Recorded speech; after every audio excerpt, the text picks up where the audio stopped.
Tony's Prove It On Me Blues was written in 1928, when places like Chicago and New York City were home to vibrant queer scenes hidden behind closed doors, and sometimes in plain sight. Her music often challenged gender norms and included thinly veiled queer themes. Prove It On Me Blues was written shortly after Ma Rainey was arrested in a Chicago apartment for throwing what the police described as an indecent party of all women, found in a, quote, state of undress. Her lyrics boast, "Went out last night with a crowd of my friends. They must have been women, because I don't like no men. They say I do it, ain't nobody caught me, sure got to prove it on me." In 1920s Germany, cabarets and nightclubs were hotspots for queer and homosexual expression, tolerated by liberal German society after World War I. However, this period of freedom was cut short with the rise of Nazism in the 1930s. The dreams that many queer Germans had of equal rights were not just crushed, but put to death. If only those who suffered knew that their dreams would be resurrected many years later. Our lesson to learn from them is that our rights may seem permanent, but they can be easily taken away if we do not constantly fight for them.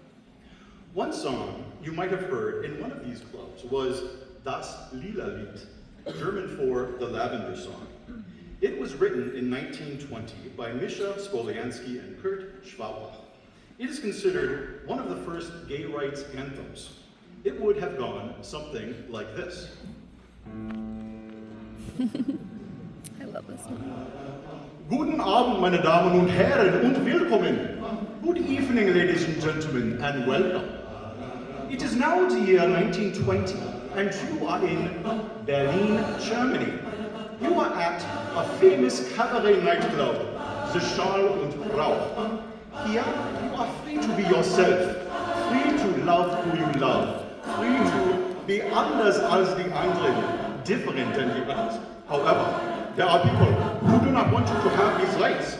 This song is for them.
want to be